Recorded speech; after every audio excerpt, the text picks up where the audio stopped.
வைரமுத்துவெல்லாம் வந்து பாரதியாரை பத்தி இனிமே பேசினாரோ நம்மளாம் எந்திரிச்சு நின்று கேட்கணும், கேள்வி கேட்கணும் அவரெல்லாம். கண்டிப்பா. ஏன்னா வைரமுத்து மாதிரியான முத்துக்குமார், முத்துக்குமார் இப்படி பாடலாசிரியர்கள் பல பேர் இருக்கிறாங்க.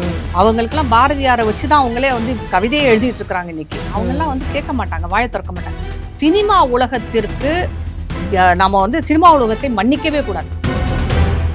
சினிமா துறையில் இருக்க ஒவ்வொருத்தரும் வந்து நீங்கள்லாம் வந்து சினிமாவில் நடிக்கிறதோட நிப்பாட்டிக்கணும். வெளியில் வந்துட்டு இந்த சமூக நீதி, பொது உடைமைன்னு ஏதாவது பேசினாங்கன்னா அவங்களெல்லாம் நம்மளாம் நிற்க வச்சு கேள்வி கேட்கணும். கண்டிப்பாக இந்த நடிகர் நடிகைகள், சினிமா துறையில் இருக்கும் கலைஞர்கள், அவர் பாட்டை பாடும் எந்த ஒரு ஆளாக இருந்தாலும் சரி உங்களுக்கெல்லாம் வெக்கமே இருக்காதான்னு தான் நான் கேட்டேன். அவரை வந்து மோசமாக விமர்சனம் செய்ய அந்த யூடியூப் ப்ரூட்டர்ஸ்லாம் எனக்கெல்லாம் நேராக பார்த்தோன்னா பலார்னு அரைஞ்சிருவேன். நீ எல்லாம் யாருடா? அவர் கால் தூசிக்கு கூட அவர் வந்து யூடியூப் ப்ரூட்டர்ஸ்ன்ற அந்த ஆளெல்லாம் மைனர் விஜய்ன்னு நினைக்கிறான். அந்த ஆள் கால் தூசி பெறுவார். அவரோட விழுந்த ரோமத்துக்கு கூட சமமாக மாட்டாங்க. இந்த அவருடைய பாடலுக்கு வந்த காலம் எப்போ? உன்னோட வயசு எப்போ? உங்களால் பண்ண முடியாட்டி ஏன் நீங்கள் அந்த வாக்குறுதியை கொடுக்கணும்? தேர்தலில் ஜெயிக்கிறதுக்காக எல்லா பொய்யும் சொல்லி நீங்கள் தேர்தலில் ஜெயிச்சுட்டு அப்புறம் முடியாதுன்னு வந்து சொன்னால் மக்கள் எப்படி ஏற்றுக்கொள்வார்கள்? அப்போ அவங்களுக்கு வந்து மனதில் ஆசையை தானே விதைக்கிறீங்க. ஆசையை வளர்த்து அவங்களுக்கு அதை செய்கிறோம் இதை செய்கிறோம்னு சொல்லிட்டு கடைசியில் இப்போ செய்ய முடியாதுட்டீங்க. இப்போ அவர்கள் ஆட்சியே முடிய போகுது. இன்னும் என்ன தான் பேச்சுவார்த்தை நடந்தாலும் அடுத்து நாங்கள் ஆட்சிக்கு வந்தால் செய்கிறோம் தான் சொல்லுவாங்களே தவிர கண்டிப்பாக இப்போ நடக்காது. காட்சி ஊடகங்களை பொறுத்த வரைக்கும் இதை வந்து முழுக்க மறைக்கிறாங்க. அது நல்லாவே தெரியுது. அதுலேயே நமக்கு தான் தெரியுமே, இங்கே இருக்கிற பத்திரிகையாளர் சங்கங்களும் ஊடகங்களும் வந்து திமுகவிற்கு தான் வேலை செய்யுதுன்றது தெளிவாக தெரியும். ஜனம் டிவி வெளியில் அனுப்பும் போதே தெரியலையா? ஒரு பத்திரிகையாளரை அவமானப்படுத்திய வெளியில் அனுப்புறாங்க இல்லையா? அப்போ இவங்க வைக்கிறது தான் இங்கே சட்டம். அப்துல் கலாமை வந்து அவர்கள் சங்கியா தானே பார்க்குறாங்க. அவர்களில் ஒருத்தராக எங்கே பார்க்குறாங்க? பாஜகவை வந்து யார் ஆதரிக்கிறாங்களோ அவங்க இல்லை அந்த நடுநிலைமை தவறாமல் யார் பேர் அவங்க எல்லாம் சங்கி ஆயிடுவாங்க. அதில் அப்துல் கலாமே அவங்க சங்கி ஆயிட்டாங்க.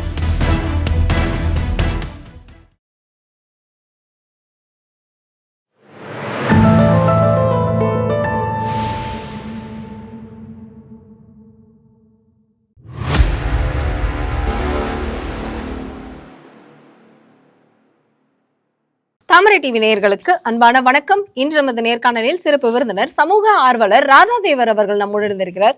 வணக்கம் மேம். வணக்கம்.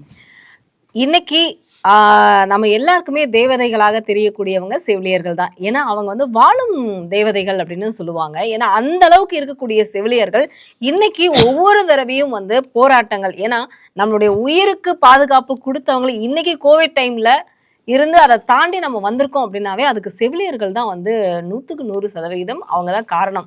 ஏன்னா அந்த அளவுக்கு இருந்த செவிலியர்கள் இன்னைக்கு நடு ரோட்ல, அதுவும் குப்பையாக கிளம்பாக்கத்துல பஸ் ஸ்டாண்ட்ல வந்து அவங்கள கைது பண்ணி அதுக்கப்புறம் அவங்கெல்லாம் ஊருக்கு பஸ்ஸை பிடிச்சி போயிடுவாங்க அப்படின்னு குப்பைகளாக வந்து காவல்துறை போட்டுட்டு போயிருக்கு தமிழக காவல்துறை. இதை பத்தி அரசாங்கம் காதே வந்து மூடிக்கிட்டாங்க அப்படின்னு தான் நம்ம சொல்லணும். ஏன்னா அந்த அளவுக்கு வேதனையாக இருக்கு. இதுல சுகாதாரத்துறை அமைச்சர் ஒரு விஷயம் சொல்லியிருக்காரு, காலி பணியிடங்கள் வரும்பொழுது நாங்களே கூப்பிடுவோம் அப்படிங்கிற மாதிரி வந்து சொல்லியிருக்காங்க. இப்ப காலி பணியிடங்கள் இல்லைன்னு இதை பாக்குறதுக்கு உங்களுக்கு எப்படி இருக்குமா? சுகாதாரத்துறை அமைச்சர் இதை மட்டும் சொல்லலை, அவர் தான் நம்ம தமிழ்நாடு வந்து சுகாதாரத்துறையில் சிறந்து விளங்குது அப்படின்னு கூட சொல்லியிருந்தாங்க. மதுரை வந்து முதல் இடத்துல இருக்கு அழுக்கு. இது வந்து வெறும் செவிலியர் போராட்டம் மட்டுமல்ல, நீங்க பல போராட்டங்களை பார்த்துட்டு இருக்கலாம். எல்லா துறைகளிலும் போராட்டங்கள் நடந்து கொண்டே இருக்கிறது. ஆனா ஊடகங்கள் அதை மறைக்கின்றன. எந்த ஊடகமும் வந்து அதை வெளியில சொல்லவே இல்லை. காட்சி ஊடகங்களை பொறுத்த வரைக்கும் இதை வந்து முழுக்க மறைக்கிறாங்க. அது நல்லாவே தெரியுது. அதுலயே நமக்கு தான் தெரியுமே, இங்க இருக்கிற பத்திரிகையாளர் சங்கங்களும் ஊடகங்களும் வந்து திமுகவிற்கு தான் வேலை செய்யுதுன்றது தெளிவா தெரியும். ஜனம் டிவி வெளியில அனுப்பும் போதே தெரியலையா? ஒரு பத்திரிகையாளரை அவமானப்படுத்திய வெளியில அனுப்புறாங்க இல்லையா? அப்ப இவங்க வைக்கிறது தான் இங்க சட்டம். இது வரைக்கும் இந்த மாதிரி எங்கேயுமே நடந்தது கிடையாது. அந்த அளவுக்கு வந்து மக்களின் பிரச்சனைகளையும் மக்கள் போராட்டங்களையும் ஊடகங்கள் மூடி மறைக்கின்றன. சீனியர் ரிப்போர்ட்டர்ஸ் வந்து தமிழக முதல்வரோடையும் மருமகனோடையும் வந்து பின்னாடி வாக்கிங் போகும்போதே தெரியல. ஆமா, அவங்களுக்கு இப்ப எல்லா வசதியும் செஞ்சு கொடுக்குறோம், ஏன் பென்ஷன் கூட கொடுக்குறோம்னு கூட சொல்லியிருக்கிறாங்க இல்லையா? அதனால அவங்க எல்லாமே செய்வாங்க. இந்த பிரச்சனையை பொறுத்த வரைக்கும் பார்த்தீங்கன்னா, இது கோவிட் காலத்துல நிறைய பேர வந்து எடுத்தாங்க. அதுக்கப்புறம் வந்து அவர்களுக்கு அந்த கோவிட் காலம் முடிந்த பிறகு வந்து பணி நிரந்தரம் ஆக்கப்படும் என்ற வாக்குறுதியும் கொடுத்திருந்தாங்க. ஆனா, அதுக்கப்புறம் என்ன ஆயிடுச்சுன்னா, இவங்க எலெக்ஷன்ல வந்து மேனிஃபெஸ்டோலயே சொல்லியிருந்தாங்க, நாங்க வந்து நிரந்தரமாக்குவோம்னு சொல்லிட்டு. அது போக அவங்களுடைய வேலை நேரமா இருக்கட்டும், அவங்க நிறைய கோரிக்கை இருக்கு. சில பேர் வேலை நேரம், அப்புறம் அவங்களுடைய சம்பளம். 50,000 இருக்கவங்க 15,000 தான் வாங்கிட்டு இருக்காங்க நிறைய இடத்துல சம்பளம். இது எல்லாத்தையும் வந்து அவங்க கோரிக்கையா வைக்கும்போது, அப்ப சரின்னு தான் இந்த திமுக அரசு நிறைய வாக்குறுதிகள், பொய் வாக்குறுதிகள். அது அவருங்க சொன்ன மாதிரி கொடுத்த வாக்குறுதிகள்ல அவங்க 5% கூட பண்ணல. மக்களுக்கு கொடுத்த வாக்குறுதிகளை நான் சொல்றேன். ஒன்றும் 5% கூட பண்ணல. ஆனா பண்ற மாதிரி ஒரு இது பண்றாங்க. முக்கியமான கோரிக்கைகள் இல்லையா? செவிலியர்கள் வந்து நமக்கு தேவையான ஒன்று இல்லையா? நீங்க வந்து என்னது இன்றைக்கு நிலைமையில வந்து பாத்தீங்கன்னா, டாக்டர்ஸ் அப்புறம் செவிலியர். ஆனா இவங்க என்ன பண்றாங்க? நீட்டு வேண்டான்றாங்க. நாங்க நிறைய மருத்துவர்களை உண்டு பண்ணுவோம். ஆனா நர்ஸுக்கு எங்க போறது? நர்ஸ் இருந்தா தானே வெறும் டாக்டரை வச்சு நீங்க வந்து ஹாஸ்பிட்டல் நடத்துவீங்களா? அப்ப செவிலியருக்கான அந்த மரியாதைன்னு ஒண்ணு வந்து இவங்க சுத்தமாவே கொடுக்கல. 8,000 பேருக்கு பணி நிரந்தரம்னு சொன்னாங்க. இன்னைக்கு 800 பேருக்கு கூட கொடுக்க முடியல இவங்களால. அதனாலதான் அவங்க போராட்டம் நடத்துறாங்க. ஆனா போராட்டம் நடத்தும் மக்களை இவர்கள் எப்படி நடத்துகிறார்கள் என்பதை நாம பார்க்க வேண்டும். ரொம்ப மோசமா நடத்துறாங்க. அது பெண்கள்னு கூட மதிக்க மாட்டேங்கிறாங்க. செவிலியர்கள் வந்து பெண்களா இருக்கிற போது இவங்க தான் சொல்றாங்களே, பெண்களுக்கு நாங்க கொடுக்காத மரியாதையான்னு கேட்கிறாங்க. ஆனா அவர்கள் எப்படி நடத்துகிறார்கள்? மோசமா அவங்கள நீங்க பார்க்கும்போதே நமக்கு ரொம்ப கஷ்டமா இருந்தது. எப்படிப்பட்ட அந்த பெண்களை வந்து, அதாவது இவங்க தான் நோயாளிகளை வந்து இப்ப என்ன சொல்றாங்க, மருத்துவ பயனாளிகள். அந்த மருத்துவ பயனாளிகளுக்கு சேவை செய்வது பூரா இந்த செவிலியர்கள் தான். அவங்க கிட்ட இவங்க உட்காந்து பேச்சுவார்த்தை நடத்த கூட தயாரா இல்லை. அவர்களை குப்பையை தூக்கி போடுவது மதம் போடுறாங்க, அடிக்கிறாங்க, அரெஸ்ட் பண்றாங்க, தூக்கி கொண்டு வந்து போடுறாங்க, மரியாதையே இல்லாம நடத்துறாங்க. இதெல்லாம் வந்து திமிருத்தனத்தின் உச்சமாகத்தான் நான் பார்க்கிறேன். அது செவிலியர் போராட்டமாகட்டும், அடுத்து இவங்க ஆசிரியர்கள் போராட்டமா இருக்கட்டும், எல்லாம் 22ஆம் தேதி பேச்சுவார்த்தை நடத்துவதாக வந்து தமிழக அரசு சொல்லி இனிமே பண்ணுவாங்க. ஏன்னா எலெக்ஷன்ஸ் வர்றதுக்கு முன்னாடி ஏதாவது பண்ணணும்னு பார்ப்பாங்கன்னு நினைக்கிறேன். ஆனா வந்து நீங்க என்னதான் பேச்சுவார்த்தை நடத்தினாலும், ஏன் வந்து நீங்கள் கொடுத்த வாக்குறுதியை கூட உங்களால காப்பாற்ற முடியும்? அப்படின்னா நீங்க பொய் வாக்குறுதி தானே கொடுக்குறீங்க. உங்களால பண்ண முடியாட்டி ஏன் நீங்க அந்த வாக்குறுதியை கொடுக்கணும்? இப்போ தேர்தலில் ஜெயிக்கிறதுக்காக எல்லா பொய்யும் சொல்லி நீங்கள் தேர்தலில் ஜெயிச்சுட்டு அப்புறம் முடியாதுன்னு வந்து சொன்னால் மக்கள் எப்படி ஏற்றுக்கொள்வார்கள்? அப்போ அவங்களுக்கு வந்து மனதில் ஆசையை தானே விதைக்கிறீங்க. ஆசையை வளர்த்து அவங்களுக்கு அதை செய்கிறோம் இதை செய்கிறோம்னு சொல்லிட்டு கடைசியில் இப்போ செய்ய முடியாதுட்டீங்க. இப்போ அவர்கள் ஆட்சியே முடிய போகுது. இன்னும் என்னதான் பேச்சுவார்த்தை நடந்தாலும் அடுத்து நாங்கள் ஆட்சிக்கு வந்தால் செய்கிறோம் தான் சொல்லுவாங்களே தவிர கண்டிப்பாக இப்போ நடக்காது. இன்னும் ஒரு 5-6 மாசத்துல நடக்க போறது கிடையாது. இல்ல. ஆனா மா சுப்பிரமணியம் அவர்கள் சொல்றாரு, இது வந்து அதிமுக ஆட்சி காலத்துல வந்து பணி நிரந்தரம் பண்ணுவோம் அப்படின்னாங்க. ஆனா இங்கே இன்னைக்கு தமிழக முதல்வர் வந்து 4,000 ரூபாய் வந்து ஏத்தி நாங்க கொடுத்துருக்கோம், அதிகமாக வந்து நாங்க கொடுத்துருக்கோம் அப்படின்னு சொல்லி இவர் சொல்றாரு.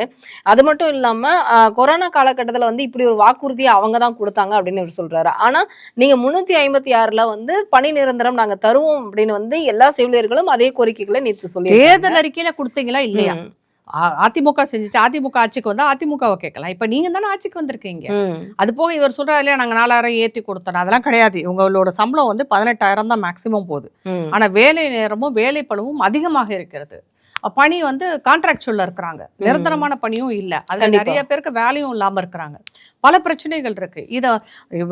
ஒரு ஹஜ் இல்லம் கட்டுறதுக்கு உங்களுக்கு காசு இருக்கு, 39 கோடி இருக்கு. இப்ப ஏன் இவங்களுக்கு சம்பளம் போட காசு இல்லையா? நம்ம அதை கேட்போம்ல. ஒரு பேனா வைக்க காசு இருக்கு, உங்களுடைய பெயர்களை வைப்பதற்கு காசு இருக்கு. எங்க வேணாலும் நீங்க வந்து உங்களுக்கு செலவு பண்ணிக்கிறீங்க. உங்க அப்பா பேரை வைக்கிறீங்க, அதை கட்டுறோம், இது லைப்ரரியை கட்டுறோம், நினைவிடத்தை கட்டுறோம், பார்க்க கட்டுறோம், அதை கட்டுறோம். ஏன் இது சம்பளம் போடுறதுக்கு மட்டும் உங்ககிட்ட காசு இல்லையா? அப்துல் கலாமுடைய பெயரை எடுத்துட்டு கருணாநிதி நகர்னு வைக்கிறதுக்கு அதுக்கெல்லாம் வந்து அவங்களுக்கு டைம் இருக்கு, எல்லாமே பண்ணுவாங்க. அப்துல் கலாம் பேரை வந்து அது இஸ்லாமியர்கள் தான் கேட்கணும். ஆனா அவங்கள நிறைய பேர் திமுக கிட்ட இருக்கிறதுனால அவங்க வந்து இஸ்லாமியர்கள் என்ன எல்லாம் ஒவ்வொரு தமிழனும் வந்து கண்டிப்பா இதை கேட்கலாம். ஒரு தமிழர்கள் கேட்போம், ஆனா இஸ்லாமியர்கள் கேட்க மாட்டாங்கன்னு சொல்றேன் நான். அப்துல் கலாமை வந்து அவர்கள் சங்கியா தானே பாக்குறாங்க.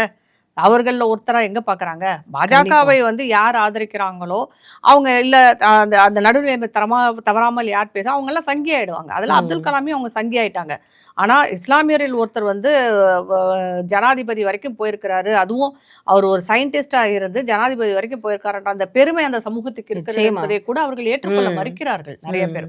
அதுவே பாவம் அவருக்கு அந்த நல்ல மனுஷனுக்கு செய்யற துரோகமா தான் நான் பாக்குறேன் நான். கண்டிப்பா. அதனால போராட்டங்கள் நிறைய நடக்குது, எங்க பார்த்தாலும் போராட்டம் நடக்குது. ஆனால் எதுவுமே வெளியே தெரியாமல் மூடி மறைக்கப்படுகிறது என்பதுதான் உண்மை. அந்த போராட்டத்துல கலந்துக்கிட்டவங்க ஆசிரியரா இருக்கட்டும், செவிலியரா இருக்கட்டும், இல்ல தூய்மை பணியாளர்கள் எல்லாம் பெண்கள். இப்போ இதுல இன்னொரு விஷயத்தை நான் ஞாபகப்படுத்த விரும்புறேன். ஏன்னா இப்போ சுகாதாரத்துறை வந்து ரொம்ப வந்து சிறப்பாக இருக்குன்னு சொல்லக்கூடிய மா சுப்பிரமணியம் அவர்கள் வந்து ஒரு 2 மாத காலமாக வந்து ஞானசேகரனுக்கு தீர்ப்பு கொடுத்ததுல இருந்து அவரை கொஞ்ச நாளா ஆள காணோம். ஆனா அந்த சுகாதாரத்துறை வந்து இவங்க செவிலியர்கள் மட்டும்தான் அப்படின்னா, தூய்மை பணியாளர்கள் இன்னைக்கு, அதாவது நேற்றைய தினம் வந்து ஒரு தூய்மை பணியாளர் சாப்பிட்றதுக்கு 5 மாசமா சாப்பாட்டுக்கு வழி இல்லை, வருமானம் இல்லை, மன உளைச்சல் இல்லை, என்னோட குடும்பத்தை நான் எப்படி காப்பாத்துறது, பிச்சை எடுக்கிறதுக்கு கூட முடியல அப்படிங்கிற, பிச்சை எடுக்கிறதுக்கு நான் உயிரோட இருந்தா தானே பண்ண முடியும் அப்படின்னா அவரே தற்கொலை பண்ணிக்கிட்டாரு. ஆமா, தற்கொலை என்பது வந்து திமுக காரர்களால் தற்கொலை சொந்தங்களும் நிறைய பேர் இருக்கிறாங்க இங்க. கொலையாகட்டும் தற்கொலை ஆகட்டும். நான் அவர் தூய்மை பணியாளருக்கு நீங்க எவ்வளவு சம்பளம்? 15,000 கொடுக்குறீங்க, அவ்வளவுதான். அந்த 15,000 சம்பளம் வாங்குறதுக்கு அவங்க சும்மா அந்த வேலை கிடைக்கல. 5 லட்சம் 10 லட்சம் வந்து லஞ்சம் கொடுத்துதான் அந்த வேலையை வாங்குறாங்க. கண்டிப்பா. அப்படிதான் மோசமான நிலைமை இருக்கு. கார்பரேஷனை பொறுத்த வரைக்கும் நீங்க பாத்தீங்கன்னா அவ்வளோ எல்லாமே ஊழல்.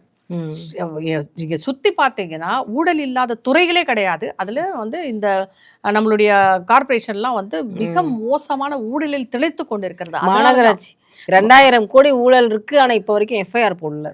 மாநகராட்சியோட ஊழல் வந்து பெரிது. உங்களுக்கு மதுரை மாநகராட்சி உங்களுக்கு தெரியும், ஊழல் கண்டுபிடிக்கப்பட்டு அவர் கைது கூட செய்யப்பட்டிருக்கிறாரு. அவங்க மேயரோட ஹஸ்பண்ட் ஜெயராணி. ஆமா, அது மாதிரி எந்த மாநகராட்சி எடுத்தாலும் ஊழல் தான், ஊழல். அது பஞ்சாயத்துல எல்லாம் சொல்லவே வேண்டாம். கண்டிப்பா. மக்களே எதிர்த்து பேசிட்டு இருக்காங்க. வட்டம்ல இருந்து மேல எல்லா பக்கம் ஊழல் இருக்கு. இப்படி ஊழல்ல ஊறி தலைச்சு போயிருக்கிற நீங்க வந்து என்ன சொல்றீங்க? நாங்க கல்வியில் சிறந்த தமிழ்நாடுன்னு ஒரு நாடகம் காமிக்கிறீங்க.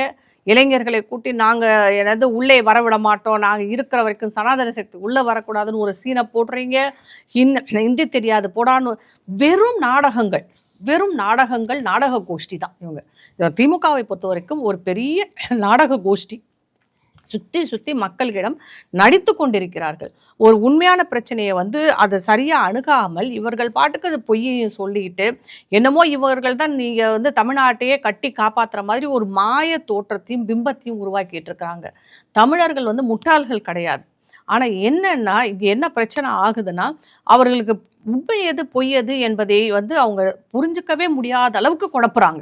அதற்கு அவர்களுக்கு துணையாக போவது தான் இந்த ஊடகங்களையும் நான் சொல்றேன். நான் பத்திரிகைக்காரர்களும் ஊடகவாதிகளும் வந்து அவங்க பத்திரிகை தர்மத்தை மறந்துவிட்டு திமுக கொடுக்கும் அந்த காசுக்காக ஆசைப்பட்டு அவங்களுக்காக அவங்க வந்து எல்லா உண்மைகளையும் மக்களிடமிருந்து மறைக்கிறார்கள், இல்லாட்டி குழப்புகிறார்கள், மக்களை குழப்புறாங்க. இதுதான் இங்க நடந்துட்டு இருக்குது. மக்கள் திமுகவுக்கு மக்கள் ஓட்டு போடாம வரல, ஓட்டு போட்டு தான் வந்திருக்காங்க. அது போக நீங்க வந்து கூட்டணியா இருந்து வந்திருக்கீங்க. திமுக என்னும் ஒரு கட்சிக்கு மட்டும் ஓட்டு போடல, நீங்க திமுக கூட்டணிக்கு தான் போட்டுக்கிறாங்க. அந்த கூட்டணியை வந்து நீங்க பாத்தீங்கன்னா எல்லாருக்கும் கொஞ்சம் அது ஒரு நம்பர் தான். உங்களுக்கு எண்ணிக்கையின் அடிப்படையில நீங்க ஆட்சிக்கு வந்துட்டீங்க. ஆனா அதற்கப்புறம் இந்த மக்கள் வந்து என்னெல்லாம் பாடுபடுத்திட்டு இருக்கிறீங்கன்னு நீங்க தான் பதில் சொல்லணும். ஏன்னா ஒவ்வொரு துறையிலும் லஞ்ச லாவண்யம் ஒரு பக்கம், போராட்டங்கள் ஒரு பக்கம் வந்து உங்களுக்கு இந்திய அளவில் பார்த்தா கூட நம்மளுடைய தகுதியை பல இடங்களில் நம்ம இழந்து கொண்டே இருக்கிறோம். அந்த மாதிரியான பிரச்சனைகள் நிறைய இருந்தாலும் தேர்தல் நெருங்க வெறும் நாடகங்கள் மட்டுமே அரங்கேறி கொண்டிருக்கிறதே தவிர நல்லது எதுவும் நடக்கிற மாதிரி எனக்கு தெரியல. இங்க இன்னைக்கு திமுக அரசுக்கு வந்து ஒரு பெரிய கொட்டு வச்சிருந்தாங்க சுப்ரீம் கோர்ட்டு. நீங்க வந்து இந்தியன் கூட்டாட்சி தத்துவம் அப்படிங்கிறது மட்டுமே இருக்கணும், 6 வாரங்களில் வந்து நவோதயா பள்ளிகளுக்கு வந்து இடத்தை வந்து பார்த்து கொடுக்கணும்னு வந்து ஒரு பெரிய கொட்டு வச்சிருந்தாங்க. ஏன்னா இங்க மதுரை கோர்ட்ல பேசின மாதிரி இங்க பேச முடியாதுன்னு அவங்களுக்கு நல்லா தெரிஞ்சிருக்கு. ஆனா எங்களுக்கு ஒரு சின்ன கேள்வி என்ன அப்படின்னா, தமிழ் தான் எங்களுடைய உயிர் மூச்சு அப்படின்னு அங்க வில்சன் வாதாடினாரு, திமுக அங்க போய் வாதாடிச்சு. ஆனா தமிழை வைத்து சம்பாதித்து கொண்டு இருக்கக்கூடிய திமுக அரசு பாரதியாரை இவ்வளவு இழிவாக கேவலமாக பேசினவர்களை வந்து இப்ப வரைக்கும் கைது பண்ணாததுக்கு காரணம் என்ன? இவங்களுக்கு வந்து இவங்களோட அரசியலை நம்ம உன்னிப்பாக பார்த்தீங்கன்னா ஆரிய எதிர்ப்பு, பிராமண எதிர்ப்பு, இந்தி எதிர்ப்பு, எல்லாமே எதிர்ப்பில் தான். திமுக என்னும் ஒரு கட்சி எதிர்ப்பில் தான் வந்தது. ஆக்கப்பூர்வமாக ஏதாவது செஞ்சாங்கன்னா கிடையவே கிடையாது. இப்போ பாரதியாரை பொறுத்த வரைக்கும் இப்போ அவங்க என்ன வந்து நிறுவ பார்க்குறாங்கன்னா, அவர் ஒரு பார்ப்பனர். அந்த பார்ப்பன அரசியலே மறுபடியும் தூக்கி போடுறாங்க. இது வந்து 2025மா கிட்டத்தட்ட ஜாதிகளை மறந்து எல்லாரும் ஒண்ணா இருக்கிற இந்த காலத்துல இவங்க திருப்பி அதை வந்து கொண்டு வராங்க. பார்ப்பன எதிர்ப்பு என்பதை ஒன்றை கொண்டு வருகிறார்கள். இதனால என்ன, அவங்க பாரதியார் ஒரு பார்ப்பனர்ன்றாங்க. அப்ப நீங்க எதுக்கு பாரதி விழா எடுக்கிறீங்க? பாரதியார் பேரை எதுக்கு வச்சிருக்கிறீங்க? பாரதியாரை வச்சு தானே பிழைப்பே நடத்துனாங்க திராவிட முன்னேற்ற கழகம். திராவிட கழகத்தை சேர்ந்த பாரதிதாசன் பாரதியின் அடிமைன்னு பேர் வச்சுக்கிட்டவர் தானே. ஏன் அண்ணாதுரையே பாரதியாரை வந்து போற்றி பேசி இருக்கிறாரு, எழுதி இருக்கிறாரு. அப்ப எல்லாரும் பாரதியார், நம்ம இவருக்காரு திமுக தலைவர் முன்னாள் முதல்வர் மு கருணாநிதி, அவர் பெரிய கவிஞரா கலைஞரா? அவர் கலைஞர்னு சொல்லிக்குவாங்க, இவர் பார்ப்பனர். நமக்கு அதோட இதுவே புரியல. அவர் எழுதின புக்கெல்லாம் வந்து படிச்சு பார்த்தீங்கன்னா கேவலமான புக்கெல்லாம் நிறைய எழுதியிருக்கிறார், கேவலமான விஷயங்கள் நிறைய எழுதியிருக்கிறார். அவரை கலைஞரும் கவிஞர்னு போற்றிக்கிடுவாங்களாம். பாரதியார் என்னும் ஒரு சுதந்திர போராட்டத்திற்காக அந்த மனுஷன் வந்து பாவம் வாழ்ந்த காலங்கள் கொஞ்சம்தான். அந்த காலங்களில் அவர் ஊட்டிய அந்த விடுதலை வேட்கை என்பது பெருசு. அவரை ஜாதியின் பெயரால் நீங்க வந்து அவமானப்படுத்துவதும் அசிங்கப்படுத்துவதும் என்னன்னே தெரியல. சரி, திமுகக்கு தான் வந்து இவங்க இப்படிதான் அப்படின்னு எல்லாருக்குமே தெரியும். ஆனா பாரதியாருடைய கவிதைகள், அவருடைய கலைகளை வைத்து இன்னைக்கு வாழ்ந்து கொண்டு இருக்கக்கூடிய ஒவ்வொரு கவிஞர்களுமே, பாடல் ஆசிரியர்கள்ல இருந்து ஒருத்தர் கூட, ஒவ்வொரு பேராசிரியர் கூட வாய் திறக்கல. வைரமுத்து ஆண்டாளுக்கு எழுதி பேசுவார். ஆனா வைரமுத்து எல்லாம் வந்து பாரதியாரை பத்தி இனிமே பேசினாரோ நம்மளாம் எந்திரிச்சு நின்று கேட்கணும், கேள்வி கேட்கணும் அவரெல்லாம். கண்டிப்பா. ஏன்னா வைரமுத்து மாதிரியான முத்துக்குமார், முத்துக்குமார், இப்படி பாடலாசிரியர்கள் பல பேர் இருக்கிறாங்க. அவங்களுக்கெல்லாம் பாரதியாரை வச்சுதான் அவங்களே வந்து கவிதையை எழுதிட்டு இருக்கிறாங்க. இன்னைக்கு அவங்க எல்லாம் வந்து கேட்க மாட்டாங்க, வாயை திறக்க மாட்டாங்க. சினிமா உலகத்திற்கு நம்ம வந்து சினிமா உலகத்தை மன்னிக்கவே கூடாது. பாரதியாரின் பாடலை வைத்து வந்த படங்கள் வந்து ஏகப்பட்ட படங்கள். அதுல வந்து கமலஹாசன் ஒருத்தர் இருக்கார், அவர் பார்ப்பனர் தான், அவரும் பார்ப்பனர் தான். ஆனால் அதெல்லாம் விட்டுட்டு வந்துட்டேன்னு அவரோட படம் ஒன்றுல வந்து முடுக்க பாரதியார் பாடல்கள். நல்லது ஒரு வீணை செய்தேன்னு சொல்லிட்டு ஒரு பாடலாம். அதனால அந்த காலத்துல பார்க்கும்போது அதையெல்லாம் பார்த்து சந்தோஷப்பட்டிருக்கேன். அந்த பாடலை தெரியாதவர்களே இருக்க முடியாது. ஐயா, அந்த ஆளு வாயை திறந்து பேச வேண்டியதானே. நீங்க அப்ப அவரை பார்ப்பனரா பாக்குறீங்களா இல்ல பாரதியா பாக்குறீங்களா? வறுமை நிறம் சிவப்புல வந்து ஃபுல்லா பாரதியார் பாடல்கள் தான். சினிமா துறையில இருக்க ஒவ்வொருத்தரும் வந்து நீங்க எல்லாம் வந்து சினிமாவில் நடிக்கிறதோட நிப்பாட்டிக்கணும். வெளியில வந்துட்டு இந்த சமூக நீதி, பொது உடைமைன்னு ஏதாவது பேசினாங்கன்னா அவங்களையெல்லாம் நம்மளாம் நிக்க வச்சு கேள்வி கேட்கணும். இந்த நடிகர் நடிகைகள், சினிமா துறையிற்கும் கலைஞர்கள், அவர் பாட்டை பாடும் எந்த ஒரு ஆளா இருந்தாலும் சரி, உங்களுக்கு எல்லாம் வெக்கமே இருக்காதான்னு தான் நான் கேட்பேன். உங்கள் பாட்டுடைய தலைவராக இருக்கும் பாரதியை வந்து இழுத்து பேசிக் கொண்டிருக்கிறார்கள் திராவிட கழகத்தை சேர்ந்தவர்கள். அவங்களுக்கெல்லாம் தமிழை பத்தி என்ன செய்யும்? பாதி பேருக்கு தமிழ் தாய்மொழி கூட கிடையாது. தாய்மொழி தமிழ் இல்லாதவர்கள் எல்லாம் இன்றைக்கு பாரதியை படித்து பேசிக் கொண்டிருக்கிறார்கள். அவரை கஞ்சா கொடுக்கின்றீங்க, இறந்து போன ஒரு மனிதனை எவ்வளவு அசிங்கப்படுத்திட்டு இருக்கிறீங்க. அப்ப அண்ணாதுரையை பேசலாமா? அண்ணாதுரைக்கு என்னென்னலாம் பழக்கம் இருந்தது நம்ம அசிங்கப்படுத்தலாமா? மு கருணாநிதியை பேசலாமா? இல்ல உங்க கட்சியில இருக்க ஒவ்வொருத்தரோட அசிங்கத்தையும் வெளியில கொண்டு வந்து பேசலாம். நமக்கு அந்த பழக்கம் இல்லை. நம்மளுடைய பிறப்பு அப்படி கிடையாது. இறந்து போன ஒரு கவிஞன் இன்றைக்கு வந்து இந்தியாவே போற்றி கொண்டிருக்கும். நம்ம பிரதமர் எத்தனையோ தடவை அவரோட பாடல்களை, வந்தே மாதரம் என்ற பாடல் இன்று வரைக்கும் எல்லா இடங்களிலும் ஒலித்து கொண்டிருக்கிறது. அப்படிப்பட்ட ஒரு சுதந்திர வேட்கை உள்ள ஒரு கவிஞர்களுக்கு என்று அவர்களுக்கு இருக்கிற சில வீக்னஸ் இருக்கதான் எல்லா கவிஞர்களுக்குமே இருக்கு, யாருக்கும் இல்லை என்று. ஆனா அவர் உண்மையிலே சுதந்திரத்தை வைரமுத்த கவிஞர்னு தானே சொல்றான். ஆனா அவருக்கு இல்லாத பழக்கங்களா? ஏன் அவர் மீ டூ எல்லாம் அவரை வச்சுதானே வந்தது. எல்லாம் எத்தனை பாடகிகள் அவர் மேல வந்து குற்றம் சாட்டினாங்க. பாரதியார் வந்து வறுமையில் உழன்றவர். அந்த பாட்டு திறமையை வைத்து அவர் சம்பாதிக்கலாம் கிடையவே கிடையாது. இளம் வயதிலேயே வந்து பசி பட்டினியோட வாழ்ந்தவர். அப்படியும் வந்து தன்னுடைய கொள்கையை விட்டு கொடுக்காம இருந்தார். ஆமா, பாண்டிச்சேரிக்கு போனாரு, மன்னிப்பு கடிதம் கேட்டார். யாரு கேட்கல? ஈவேரா கேட்கலையா? ஜவஹர்லால் நேரு கேட்கலையா? இல்ல காந்தி கேட்கலையா? எல்லாரும் தான் அப்போ மன்னிப்பு கேட்டாங்க. ஏன்னா அந்த அளவுக்கு வந்து அராஜகம் இருந்தது. இவர் ஓடி போய் பாண்டிச்சேரியில இருந்தார். ஏன்னா ஒரு கவிஞராக அவர் உள்ள இருக்கிறத விட வெளியில இருந்து தான் வந்து எல்லா போராட்ட வீரர்களும், சுதந்திர போராட்ட வீரர்களும் ஜெயிலும் இருக்காங்க, ஓடியும் போயிருக்காங்க, மன்னிப்பும் கேட்டிருக்கிறாங்க. எல்லாமே வந்து அவங்க அந்த டைம்ல நடக்கிற பிரச்சனைகளுக்கு தகுந்த மாதிரி தான் நடந்து கொண்டார்கள். ஆனா அதற்காக ஒருத்தரை வந்து கேவலமாக பேசுவதும், அவரை வந்து மோசமாக விமர்சனம் செய்ய, அந்த யூடியூப் ரூட்டர்ஸ்லாம் எனக்கெல்லாம் நேரா பார்த்தோன்னா பலார்னு அரைஞ்சிருவேன். நீ எல்லாம் யாருடா? அவர் கால் தூசிக்கு கூட அவர் வந்து யூடியூப் ரூட்டர்ஸ்ன்ற அந்த ஆளெல்லாம் மைனர் விஜய் நினைக்கிறேன். வந்தால் கால் தூசி பெறுவார். அவரோட விழுந்த ரோமத்துக்கு கூட சமமாக மாட்டான். அவருடைய பாடல்கள் வந்த காலம் எப்ப? உன்னோட வயசு எப்ப? இப்போ எனக்கு என்ன மேம் சந்தேகம்னா, இன்னைக்கு திருப்பரங்குன்ற விவகாரத்தில் தீர்ப்பு வழங்கியவர் ஒரு பிராமணர். அப்படின்னு தான் வந்து திமுக வந்து சித்தரிக்குது. ஏன்னா அவர் பிராமினா இருந்தாலும் நீதித்துறை வந்து என்னைக்குமே பொதுவானதுதான் அப்படின்னு எல்லாருக்குமே தெரியும். ஆனா இன்னைக்கு அவரை வந்து கேவலப்படுத்தணும் அப்படிங்கிறதுக்காக பாரதியாரை இவங்க கையில் எடுத்திருக்காங்களா? ஏன்னா இவங்க இம்பீச்மெண்ட் கொண்டு போய் கொடுத்தாங்க. நேற்றோட வந்து குளிர்கால கூட்டத்தொடர் பார்லிமெண்ட்ல முடிஞ்சிருச்சு. இப்ப அதை பத்தி வந்து வாங்கலாமா, அதை பத்தி ஆலோசிக்கலாமா அப்படிங்கறத பத்தி நம்ம வந்து பிறகு யோசிக்கலாம்னு சொல்லிட்டு சபாநாயகர் அங்க பார்லிமெண்ட்ல சொல்லி முடிச்சாச்சு. இன்னைக்கு 300 முன்னாள் நீதிபதிகள் எல்லா மாநிலத்துல இருந்தும் இவருக்கு ஜி.ஆர். சுவாமிநாதன் ஐயாக்கு வந்து ஆதரவாக இன்னைக்கு ஜனாதிபதிக்கு நீங்க ஒரு உடனடியாக ஒரு முடிவு எடுக்கணும்னு ஒரு கடிதம் எழுதியிருக்காங்க. இப்ப இவரை கேவலப்படுத்தணும், அப்படி படுத்தினால் நம்மளுடைய ஆட்சி டிஸ்மிஸ் அப்படிங்கிறதுனால பாரதியாரை கையில் எடுத்துக்கிட்டாங்களா? ஆகாத விஷயத்த பத்தி பேசிட்டு இருக்காங்க. நீங்க வந்து 65ல வேணா நீங்க பிராமண எதிர்ப்பு, பார்ப்பன எதிர்ப்பெல்லாம் பேசலாம். இப்ப அதெல்லாம் பேசி ஒரு பிரயோஜனமும் இல்ல. கண்டிப்பா யாரும் வந்து அதை கண்டுக்க கூட போறதில்ல. ஒரு நீதி யாராக இருந்தாலும் சாதியை சொல்லி திட்டுவது என்ன? இந்த திமுக அடிமைகள் இப்ப என்ன பேசுறாங்கன்னா, யாரா இருந்தாலும் ப்ராப்பர் நீங்க வந்து வர்ணத்தை பத்தி பேச மாட்டீங்க. ஆனா திமுக காரன் வர்ணத்தை பத்தி மட்டும்தான் பேசுவான். நீ சூத்திரன், நீ பிராமண, நீ சத்திரியன், அவங்க தான் பேசுறாங்க.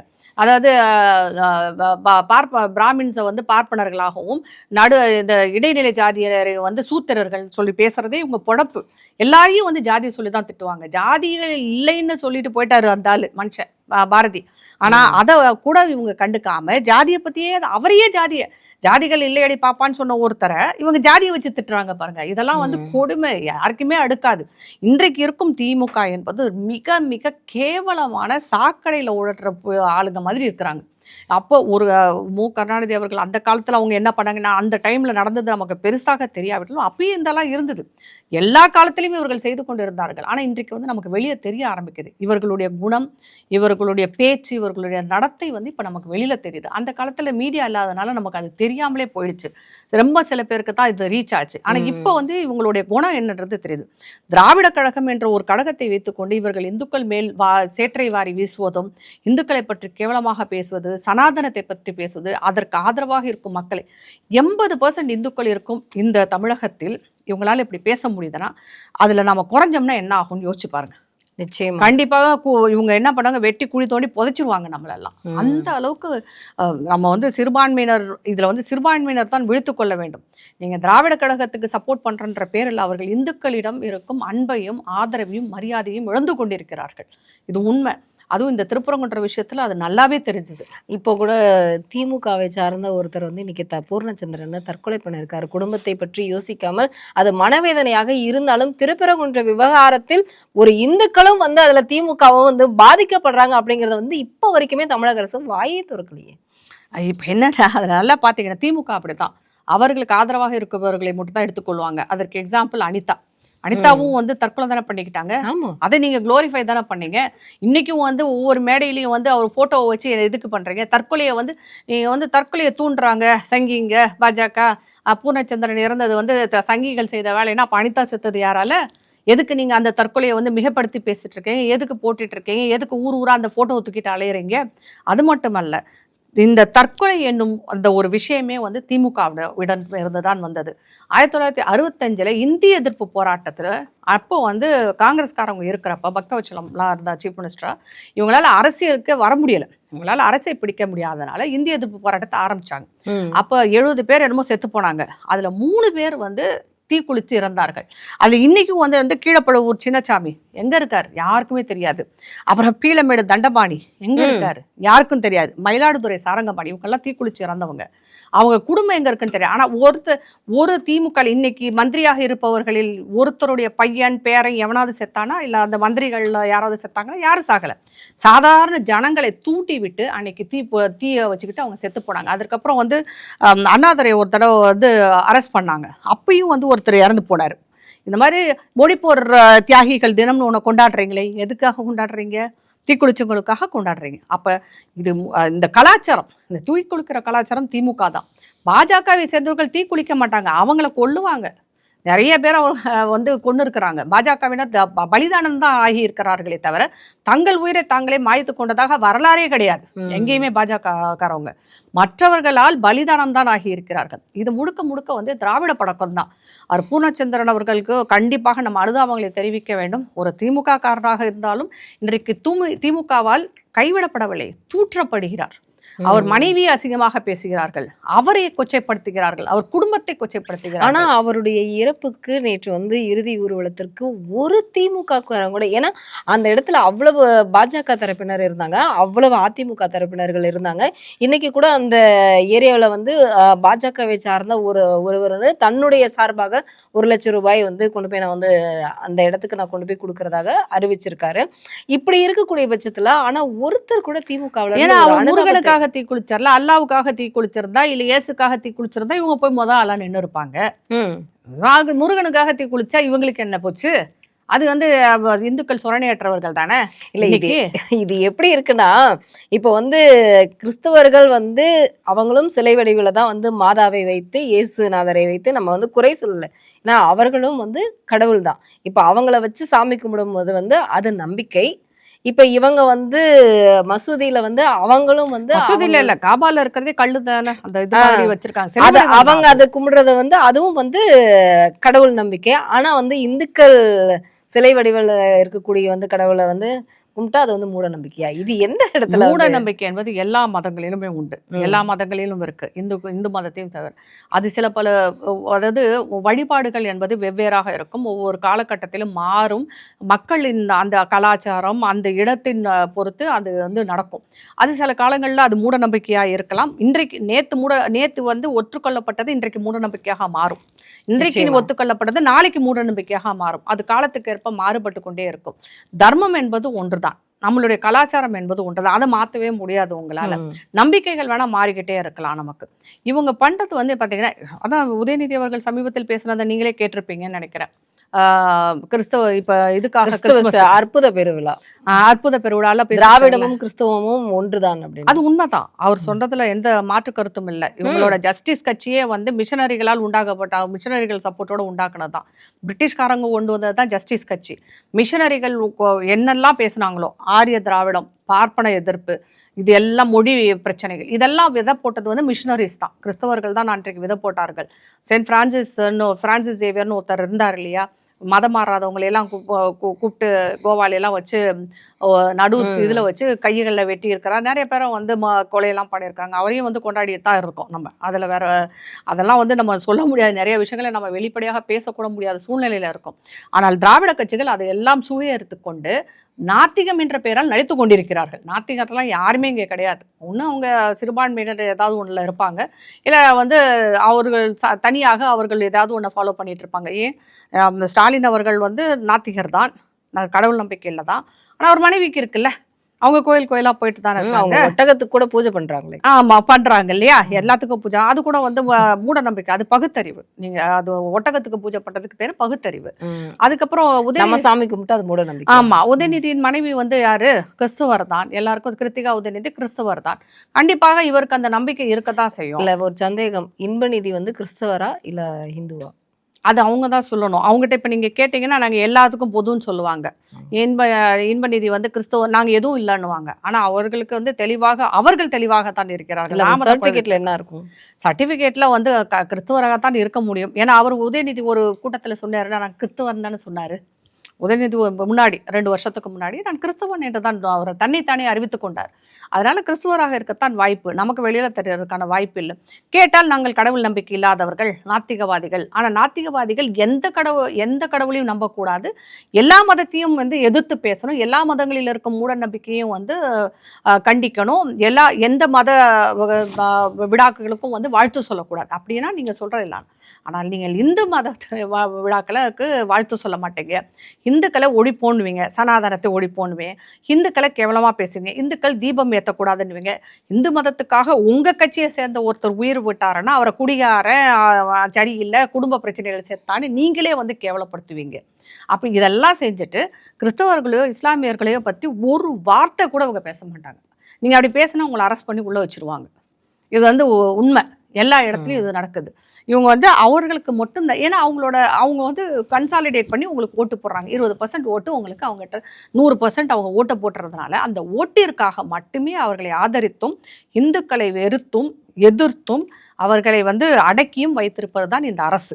இதில் வந்து எந்த மாற்று கருத்துமே இருக்கிறதுக்கு வாய்ப்பே கிடையாது. அவர்கள் என்னதான் சொன்னாலும் இதுதான் உண்மை. இதுக்கு மேலே நாம் வந்து இதை பற்றி பேசணும்னா மக்கள் விழிப்படைய வேண்டும், மக்களிடம் வந்து மாற்றம் வர வேண்டும். அப்போ தான் வந்து நம்மளை யாருமே ஏமாற்ற முடியாது. சிறுபான்மை மக்களை பொறுத்த வரைக்கும் ஒரே ஒரு விஷயம்தான், அவர்கள் எச்சரிக்கையாக இருந்தால் அவர்களுக்கு நல்லது. இல்லை பாஜக உள்ளே வந்துடும், பாஜக உள்ளே வரணுன்ட்டு அவங்க கீழே இருந்தாங்கன்னா அவங்களுக்கு எதுவும் நடக்க போகிறது கிடையாது. அவர்களை ஓட்டு வங்கியாக அவர்கள் உபயோகப்படுத்திக் கொள்வார்கள். அது அவர்கள் தலையெழுத்து, நாம் எதுவுமே செய்ய முடியாது.